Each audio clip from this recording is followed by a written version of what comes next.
and that all they're doing is just kind of duping people into investing, buying, experiencing these sorts of urban places.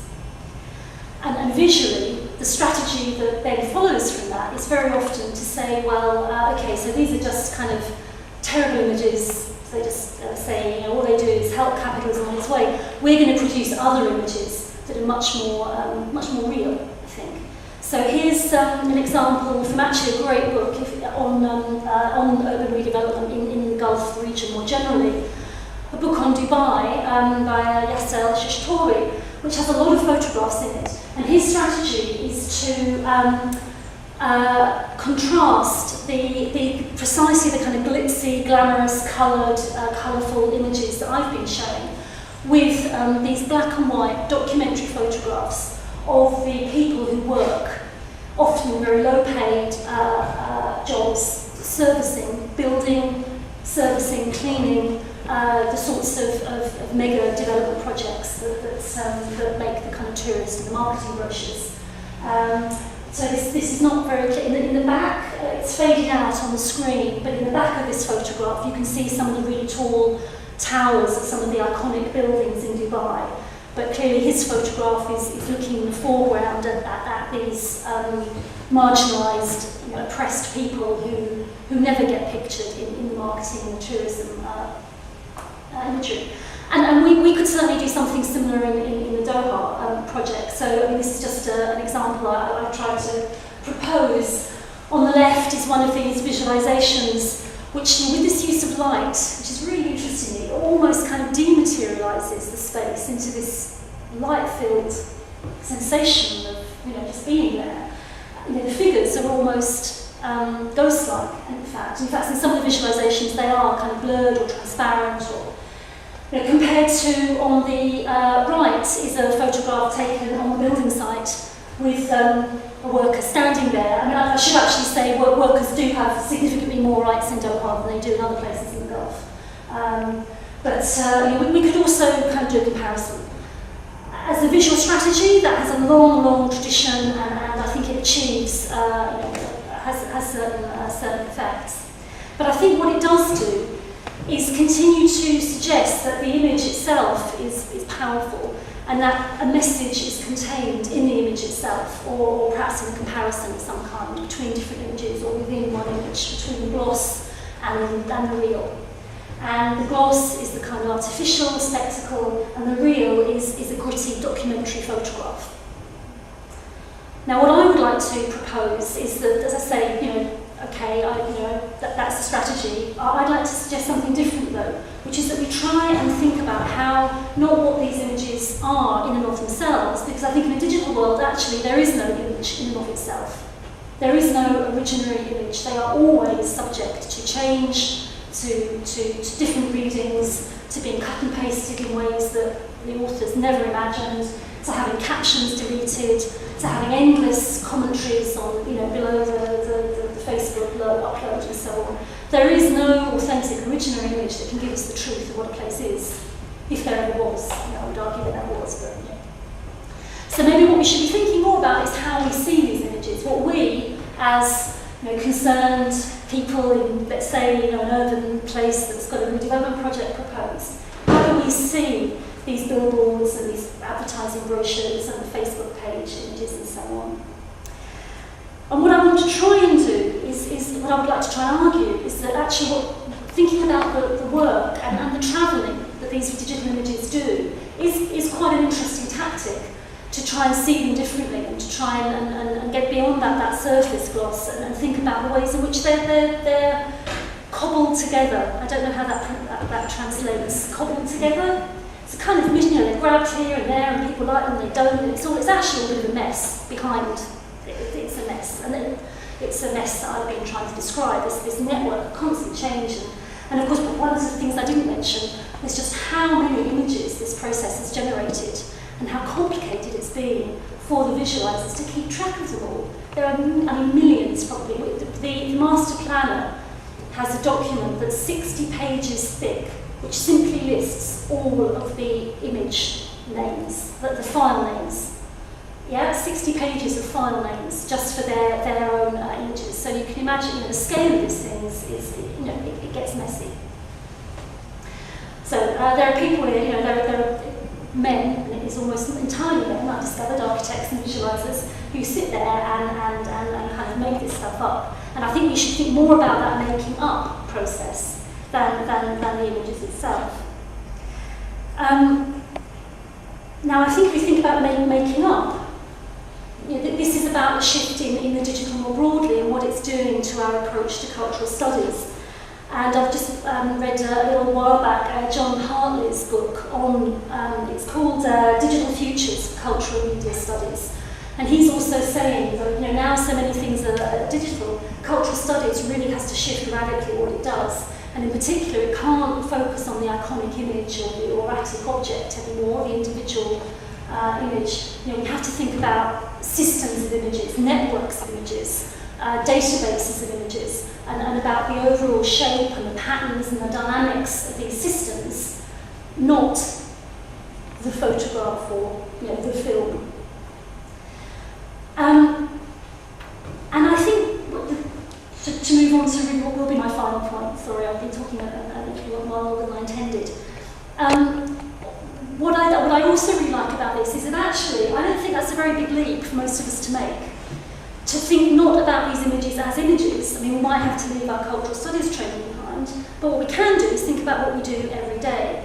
Because as Bruno Latour has pointed out, that in these new networks, the expansion of digitality has enormously increased the material dimensions of networks. The more digital, the less virtual, and the more material a given activity becomes. And he talks about basically the kind of frictions, I suppose, other examples of the frictions I've been talking about. Everyone knows that your car sat-nav won't work, your GPS won't work, unless 3 satellites are in range, right? Collective games, your World of Warcraft or your, what's the, God, one of my son's always on, the shooting, all those endless shooting games. You've now realised the limits of my digital knowledge. Anyway, those massive online games don't work unless you've got broadband. Drones in Pakistan don't work without headquarters in Florida. Everything that before had melted into air has become fully incarnated.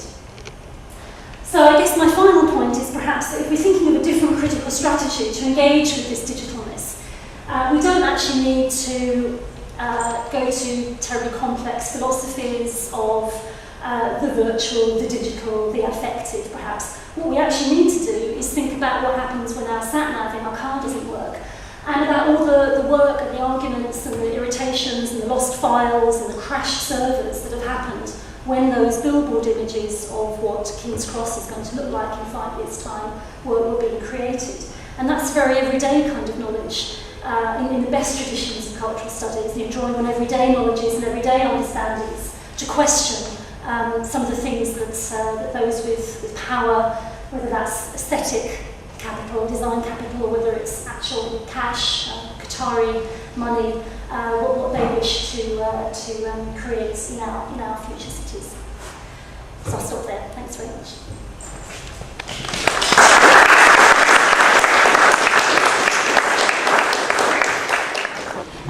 So I think it's time for the discussion. So if you have any questions and commentaries, please ask. Of course, if you would like to ask in Polish, I can translate. If you would like to ask in English. Thanks for the talk. It was really fascinating to see, especially that everywhere you go in the world, you see basically the same images. My question is about the frictions of the real geography that you mentioned at the very end. Because from what I gathered is that the reason why these images are so kind of sanitized and very much unrealistic is due to two things: to the actual technology that allows, for instance, many stakeholders to change the content. Right? I understand that before that it was more. You're absolutely right about them being sanitised, because in a way they're designed almost by committee, if you like, so they reach the lowest common denominator of acceptability to all the different stakeholders, so that's true. The question of the real, though, is really complicated and interesting, And in this example at least, and I think here it might be important to say that I think this project had so much money that they were using the best visualisers and really top-notch architects and so on. So I think the local project I showed in Cambridge, the discrepancies I think will be larger. But the real is complicated because on the one hand these images do have to be real, and in fact they are in one level at least, because their base is the architect's design. It's the CAD software so the buildings have to be accurate, particularly in the UK because they go through the planning process with these images. And if the planners figure that it's going to be that different when it's built from they wouldn't get planning permission. So there is that element of real. And one thing I didn't say is that there is also another software called Rhino, which Zahir Hadid uses. Hadid, I think. So, and in that software, your design, the actual software is a 3D design software. And so in that context, you can make visualizations from day one of your actual design, from the design itself, if you like. There's not this, we're designing here and then we have to import it moment. So what I'm building towards saying is that absolutely, I think a lot of particularly sort of like smaller scale projects, you go to the thing that's built and it just looks, a miserable rainy day and the trees are pathetic twigs and, it's clearly a con. But with these bigger projects, and maybe a little bit more than that, I think that the quality, the effort that goes into making the visualizations is such that that the effort is really to show what it is going to look like. And there's this constant comparison between what the images show and actual material elements. So that the one I showed where they printed out the shots of the street, and then it actually planted the trees that they thought they'd pictured. And the question isn't, does the picture look like the tree? The question becomes, does the tree look enough like the picture that we are going to plant that kind of tree? And certainly with the project that we've got, it is, most of it is still a massive hole in the ground. But the parts that are beginning to be completed, the visualisers and the architects will say it's amazing. You go there and it looks like the visualisation, because that's what they've been using to fine-tune their design process from the beginning. It's been these visualisations.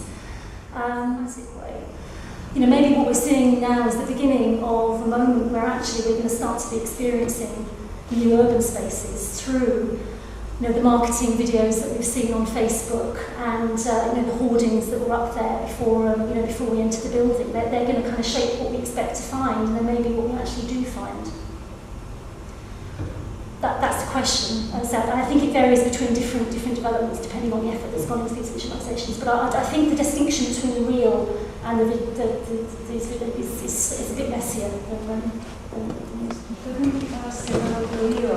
One could think about other senses. Some sounds eternal. Yeah. Could be real what is only visual. Yeah, okay. So Monica Deegan, who I work with on this project, she's very interested in the sensory, and she's always telling me, Gillian, the visual isn't all the senses, so you're absolutely right. And yeah, these are obviously they are only about they can only be about the visual, I guess. They have a lot of these big projects do create, they call them fly-throughs. So these are 3D animations where you actually taken through the development itself. They are fantastically expensive to create, so they're not that common. Often with those, there'll be some sort of soundtrack, which is often that kind of generic sort of downloaded from iTunes, copyright-free, sort of vaguely happy sort of soundtrack. So in some of them, a sort of sound at least becomes important, this notion of conveying an overall feel. But I've never seen an effort to put street sounds or bird song or anything like that into these, or to think about what they might smell like, or there have been discussions about the particular quality of light in Doha as opposed to anywhere else, which changes the colours of the visualisations. But you're right, it is only the visual that we seem to be interested in.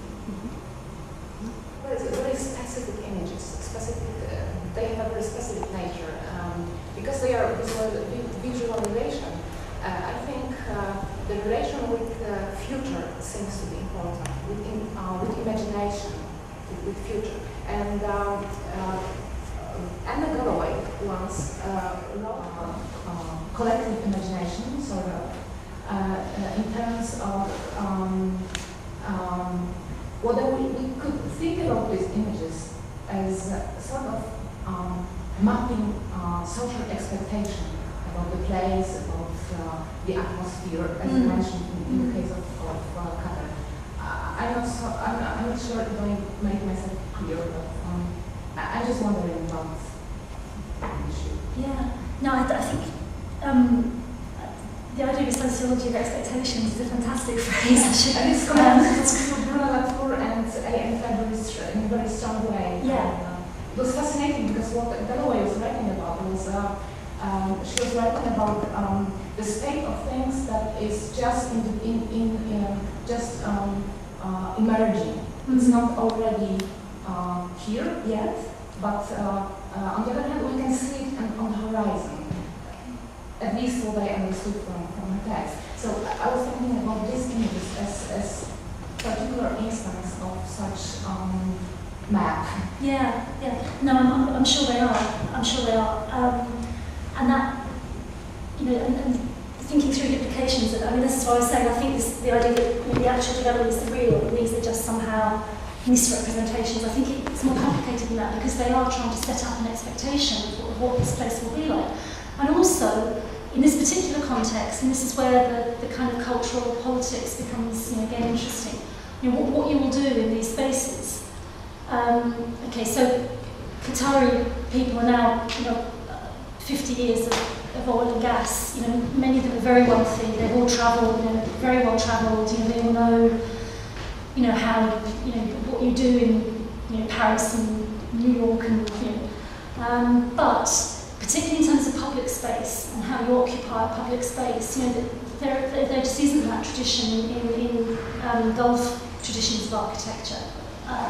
The public spaces will be much smaller, they'll be narrow, it'll ultimately be about managing the heat and the sun, and so on. So I do wonder whether something that's going on in these images it's a bit more, it's almost maybe a little bit more pedagogic, I think, than expectations or something that's emergent. It's almost like, if you're in a space like this, you do sit down and you have a coffee, or you, and then one of the really big debates that happened very early on in the design was actually, should there be a square in which you did have all these cafes and, which I guess we kind of take for granted is absolutely core to our European sense of openness, but it's not.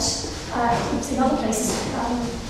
And what they ended up with was a kind of compromise where they have got this big open space, but they've had to design this massive shading kind of mechanism across the top to keep the sun, because it's 50 degrees in the summer, 50 degrees centigrade in the summer in Doncaster. So there's something there around, it's kind of, definitely, I haven't thought through quite carefully enough exactly, but you're definitely onto something. It's about what you're going to feel, but also what you're going to do. You're going to shop, of course. There's lots of images show people with a lot of big shopping bags and so on. So there's a lot of managing actually quite specific forms of expectation. I was also thinking maybe that's why these images are performative as well, because they somehow shape the picture. Yeah, it's on Pinterest. It's a screen of images. It's a way of pinning any image from a website onto a board, they call it. So it's like a scrapbook. But you just end up with this screen, and you can scroll. There's an infinite scroll on Pinterest's homepage of images, and there's no ignore about this big. And which ones you would pull out to do a semiological kind of content. People just glance at these and they scroll on and flick through, and I this sense of this being a whole. But then of course, if we're also saying that these are somehow effective and that they create expectations of what you do in these spaces, how that aligns with this very casual way of dismissing them, which I think you're right, or not paying attention because they're all the same, and you know that. There's a very interesting question there for me about what kinds of attention these are demanding or not, and whether we have the tools to quite think that through. Future cities, in the sense that, if you contrast, because when I heard it myself at the time of the talk, I thought okay, it's going to be about future cities, right? And you compare the modernist visions of the future, okay? And these were very kind of brave and very bold visual statements, either utopian or dystopian, right? Now, this is enormously conservative. It's actually, so my question is this: are the people who are actually designing it thinking of this as a vision of the future city, of the way cities are going to look like in 20, 30, 40, 50 years, especially right now, we're in the midst of a major crisis, right? And a major reshuffling of everything, essentially, right? So either are these guys aware of the idea of the future, actually? Again, these are great questions. Thank you. Okay, so I think perhaps what I should have said is the future of the urban rather than cities, because one of the visual genres that was never mentioned was that kind of picturing utopian cities, and there is, you're right, there's a long history of that, isn't there, and dystopian, and even things. I'm thinking the kind of flip side of this would be the whole sci-fi. One of the last films I watched was Judge Dredd, and you've got great, if you want urban, a very different kind of urban, it's fantastic visualisation of that. So is this about the future? Well, it's, I think it's the future of some cities, though, particularly in the Gulf and in China, I think, actually.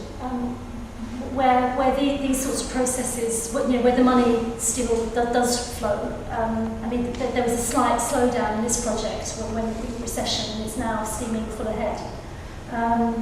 So I think again there's this kind of sense of think of it as a global differences. Anything to do with the economics or politics of the projects they're doing, apart from their fee. Actually, we've had lots and lots of problems getting access to them initially because these images was just the boring marketing stuff. I don't understand how they think they're going to fund their studios if they don't market themselves. And of course they have to deal with this stuff because the money still is in China and the Gulf. They need to sell themselves through doing this. But they are completely uninterested in, for example, the displacement of the existing community in this project. And one of the actually, I think most sort of sickening aspects of this project for me was that when the original community was moved out of this site, kind of bulldozers moved in, and what was left in the buildings, before the bulldozers moved in, a lot of fragments of personal possessions had been left in these houses that were about to be bulldozed. Things like family photos and little old cracked plates and So what the developers did was get an art curator in to collect these, and they are now an art display. And that speaks to, I think art, I'm very sceptical about the whole idea that art is a kind of radical practice as well, frankly. And that is one example to me of the kind of complicity of the whole kind of global art architecture, so I'm really overgeneralising now, kind of global art design architecture professions who I think, they're not trained to pay anywhere near enough attention to the kind of materials and political realities that underlie some of this stuff. So I don't think the architects really gave a second thought to the kind of implications of what they're doing. Photoshop and my point is that just recently I saw a visualization of a group in Krakow. There is a local group of activists who wants to transform one of the urban streets in the center. They want to look at it in a completely different way. But the visual imagery behind the project was extremely conservative, just in the fashion in exactly the same vein as you showed us. One of the things I'd like to try and do in this project is figure out a way of kind of almost sort of literally trying to unpack one of these glossy images to turn them more into something like a collage or one thing we're going to do at the end of the project is have an exhibition that talks through this process. I've never done this before. We're just starting to talk actually to some architects who are going to design it for us, and they're trying to think about ways in which you can kind of fragment these images, and as you walk through a space, you know, maybe you see them from different angles or different stages, or using soundtracks actually, and kind of voices to sort of contextualise some of this. But I mean, does any, on the face of it, you know, there's plenty of softwares you could use that would be less smooth. And I mean, Photoshop is quite complex, but I've got one called not Comic Life. Oh God, I've got several softwares that go. Or actually, Prezi is an online one, you know, where you can mix and match all sorts of different stuff together. I mean, does anybody know of any, you know, sort of alternative visualizations that don't have this seductive glow of, as you say, the sort of sanitized? Did anybody come across anything? Maybe GIMP or something like that. GIMP. Oh yeah, no. There are plenty of softwares around that could do it. I'm just because if you, I mean, the Hartley book I mentioned on cultural studies talks a lot about how digital culture is also participatory, and anybody can get involved. You know, we've all got camera phones. We can all start, you know, getting there and reach. But in this particular context, the only example I've seen is a little A4 printout of one of these visualizations of a very small proposal for 4 houses, actually opposite Hampton Court Palace in London. Sort of saying, you know, the local residents association are shocked that these houses, and this is what they're going to look like, and it'll be awful. That's the only example I've come across of anybody using one of these images. But again, they're kind of using it at face value. This is what it is going to look like. You were talking about the positive things in visualizations, and let's look now on the dark side. Do you think that they might be used to bias? Do you think, or are you afraid that they might be used as a tool to bias the local communities? We are, let's say, developers, and we want to build something that, let's say, is not a very comfortable neighbor, yeah, like for example a very big building, so we can scale the trees a bit larger, so it will seem a little smaller, and we can use the image to bias the community.